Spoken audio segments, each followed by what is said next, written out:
Tiga. Assalamualaikum warahmatullahi wabarakatuh. Perkenalkan, nama saya Muhammad Aditya Wardana. Di sini saya berprofesi sebagai dosen di S1 Ekonomi Syariah, Fakultas Ekonomi Pendidikan dan Hukum Universitas Muhammadiyah. Ya, jadi pada semester kali ini, semester 2, saya mengajar mata kuliah komunikasi bisnis, yang mana mata kuliah komunikasi bisnis ini itu memiliki 2 SKS. Nah, adapun video yang saya buat kali ini tentunya adalah sebagai unjuk kerja diri sebagai dosen terkait Tridharma, yang dimana nanti tentunya akan di bidang pengajaran, terus kemudian dalam rangka proses penilaian sertifikasi dosen pada tahun ini 2026. Jadi mata kuliah komunikasi bisnis ini kan memang membahas terkait aspek-aspek yang penting di dalam itu proses komunikasi yang efektif, yang entah itu berada di lingkungan organisasi, perusahaan, terus kemudian dunia usaha, mulai dari pengertiannya, fungsinya, tujuannya, dan kemudian prinsip-prinsip yang membahas terkait komunikasi bisnis itu sendiri. Nah, diharapkan nanti mahasiswa itu sendiri dapat bisa mempelajari nih berbagai macam bentuk-bentuk komunikasinya, baik itu komunikasi secara verbal maupun komunikasi secara nonverbal. Terus kemudian selain itu juga diharapkan mahasiswa juga dapat nih mempelajari komunikasi interpersonal dalam organisasi, dengan bentuk-bentuknya adalah mengikuti kegiatan organisasi yang mana nanti ini kan melibatkan interaksi antar lintas budaya gitu kan. Terus selain itu juga untuk bisa memperdalam lagi terkait pemahaman mahasiswa. Nah, nanti kan memang mahasiswa akan melakukan praktek-praktek penyusunan dokumen bisnis. Terus kemudian dengan hal ini dilakukan dengan simulasi presentasi, yang mana nanti dalam mata kuliah ini nanti itu akan ada ataupun terdiri dari 16 kali pertemuan, yang dimana 7 kali pertemuan itu ada di ujian tengah semester, dan yang kedua itu ada di 7 kali berikutnya di ujian akhir semester. Yang mana di dalam hal ini nanti pembobotan soalnya ataupun pembobotan persen penilaiannya itu nanti memang ada yang dimana UAS itu ada 30%, terus kemudian UTS itu ada 30%, kemudian berikutnya ada diskusi partisipasi aktif dari presentasi, dari melakukan kegiatan ataupun mengerjakan pretest dan posttest, yang dimana nanti masing-masingnya adalah 20% dan 20%. Terus selain itu juga dalam pembelajaran kali ini tentunya metode yang dipergunakan adalah selain tadi ada problem based learning, itu ada student centered learning, dimana nanti mahasiswa nanti akan diberikan suatu tugas ataupun instruksi untuk bisa menganalisis secara mendalam di lapangan terkait problem-problem apa yang terjadi dalam dunia bisnis. Lalu kemudian mereka akan menceritakan, dan sehingga akan terjadilah suatu diskusi serta kegiatan pembelajaran yang interaktif. Nah, untuk berikutnya terkait cuplikan videonya nanti silakan akan bisa disaksikan setelah ini. Nah, jadi gitu ya teman-teman semuanya, dari materi yang telah kita pelajari pada pagi dan siang ini, yang mana dalam memasarkan suatu produk, memperkenalkan produk, dan bahkan menjual produk itu juga harus ada komunikasi yang jelas antara kita ini menjual produk apa, kategori apa, terus kemudian golongan yang seperti apa kepada calon-calon konsumen yang telah kita targetkan dan telah kita tentukan. Nah, silakan jika ada teman-teman di sini yang hendak menanyakan terkait materi yang telah kita pelajari hari ini, silakan.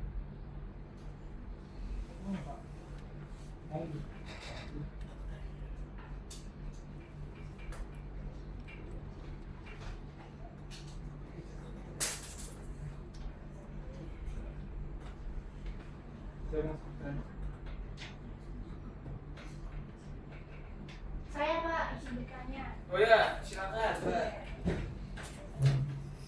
Bagaimana mengimplementasikan komunikasi verbal dalam rangka kegiatan untuk memasarkan suatu produk?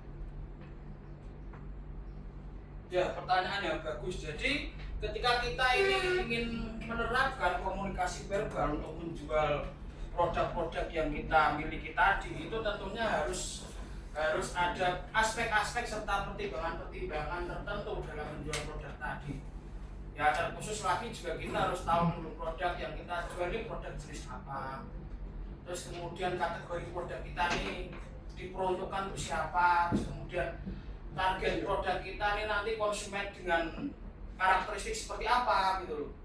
Nah, di sini kan memang di slide ini kan dijelaskan bahwasanya produk ini dapat membantu Bapak Ibu semuanya. Itu untuk jika kategori segmennya itu adalah orang tua ataupun generasi di atas kita. Terus kemudian bagaimana jika segmen dan kategorinya itu adalah yang seumuran dengan kalian ataupun yang seumuran dengan saya, nanti mungkin bisa dirubah lagi kalimatnya yang lebih menarik lagi, bahwasanya produk ini nanti akan bermanfaat sekali buat kakak, buat mas atau mbak gitu, kurang lebih seperti itu. Jadi memang komunikasi verbal itu memang penting sekali untuk menentukan seberapa laku produk yang kita jual tadi bisa dibeli dan bisa dikonsumsi oleh calon-calon konsumen yang telah kita targetkan tadi. Sehingga nanti produknya bisa dijual sesuai dengan target yang telah diraih tadi gitu. Karena memang dalam prodi kita sendiri kan memang tentunya dalam menjual produk itu kan ya harus jujur gitu kan.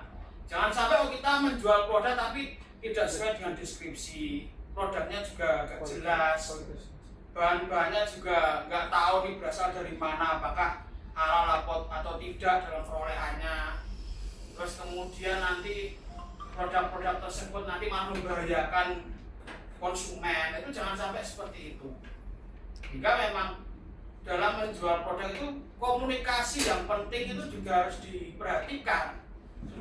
Supaya produk-produk yang dijual tadi itu bisa tepat sasaran dan bisa dipergunakan dengan baik dan maksimal oleh konsumen-konsumen yang telah ditargetkan tadi. Gitu. Sudah menjawab berarti? Sudah Pak, terima kasih. Oke. Yang lain gimana? Ada yang mau ditanyakan?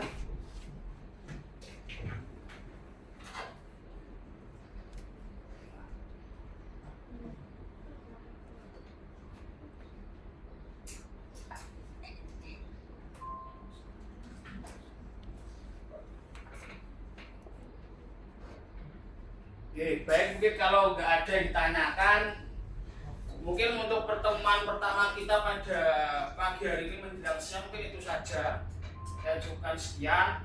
Jadi memang apa yang bisa kita pelajari hari ini bahwasanya memang dalam menjual produk-produk yang telah kita buat ataupun kita membantu menjualkan produk dari orang lain itu harus mempertimbangkan dulu produk ini nanti jelas nggak sih bahan-bahan pembuatannya, terus kemudian berapa harga yang dijual produknya, terus kemudian nanti apakah produk-produk ini nanti membahayakan apa enggak gitu. Jangan sampai kok unsur-unsur aspek-aspek tadi itu malah nanti membahayakan dalam diri konsumen, dan bahkan mungkin ada beberapa contoh di lapangan itu yang penjual-penjual yang di luaran sana tuh masih nggak peduli gitu loh akan keselamatan konsumen.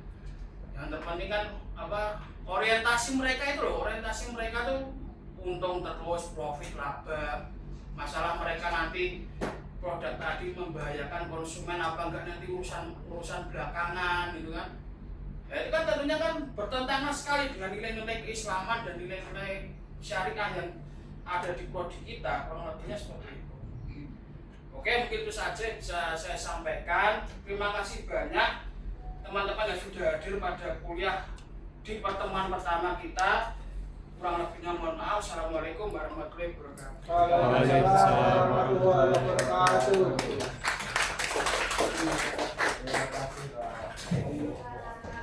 Yang mana dalam memasarkan suatu produk, memperkenalkan produk, dan bahkan menjual produk itu juga harus ada komunikasi yang jelas antara kita ini menjual produk apa, kategori apa, terus kemudian golongan yang seperti apa kepada calon-calon konsumen yang telah kita targetkan dan telah kita tentukan.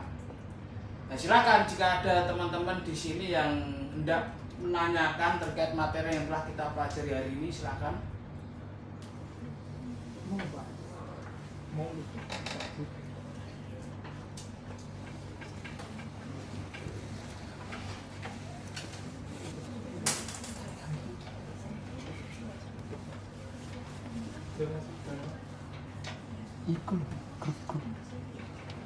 Saya Kak, izin bertanya. Oh ya, silakan, Mbak. Bagaimana mengimplementasikan komunikasi verbal dalam rangka kegiatan untuk memasarkan suatu produk? Ya, pertanyaan yang bagus. Jadi, ketika kita ini ingin menerapkan komunikasi verbal untuk menjual produk-produk yang kita miliki tadi, itu tentunya harus ada aspek-aspek serta pertimbangan-pertimbangan tertentu dalam menjual produk tadi. Ya, terkhusus lagi juga kita harus tahu dulu produk yang kita jual ini produk jenis apa. Terus kemudian kategori produk kita ini diperuntukkan untuk siapa. Terus kemudian target produk kita ini nanti konsumen dengan karakteristik seperti apa gitu loh. Nah, di sini kan memang di slide ini kan dijelaskan bahwasanya produk ini dapat membantu Bapak Ibu semuanya. Itu untuk jika kategori segmennya itu adalah orang tua ataupun generasi di atas kita. Terus kemudian bagaimana jika segmen dan kategorinya itu adalah yang seumuran dengan kalian ataupun yang seumuran dengan saya, nanti mungkin bisa dirubah lagi kalimatnya yang lebih menarik lagi. Bahwasanya produk ini nanti akan bermanfaat sekali buat kakak, buat mas atau mbak gitu. Kurang lebih seperti itu. Jadi memang komunikasi verbal itu memang penting sekali untuk menentukan seberapa laku produk yang kita jual tadi bisa dibeli dan bisa dikonsumsi oleh calon-calon konsumen yang telah kita targetkan tadi. Sehingga nanti produknya bisa dijual sesuai dengan target yang telah diraih tadi gitu. Karena memang dalam prodi kita sendiri kan memang tentunya dalam menjual produk itu kan ya harus jujur gitu kan. Jangan sampai kita menjual produk tapi tidak sesuai dengan deskripsi, produknya juga agak jelas, bahan-bahannya juga nggak tahu nih berasal dari mana, apakah halal atau tidak dalam perolehannya. Terus kemudian nanti produk-produk tersebut nanti malah membahayakan konsumen, itu jangan sampai seperti itu. Sehingga memang dalam menjual produk itu komunikasi yang penting itu juga harus diperhatikan supaya supaya produk-produk yang dijual tadi itu bisa tepat sasaran dan bisa dipergunakan dengan baik dan maksimal oleh konsumen-konsumen yang telah ditargetkan tadi. Gitu. Sudah menjawab berarti? Sudah Pak, terima kasih. Yang lain gimana? Ada yang mau ditanyakan?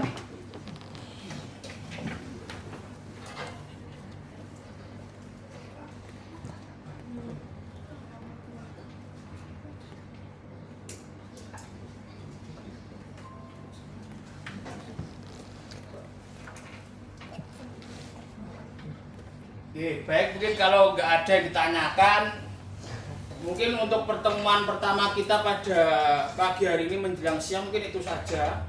Saya cukupkan sekian.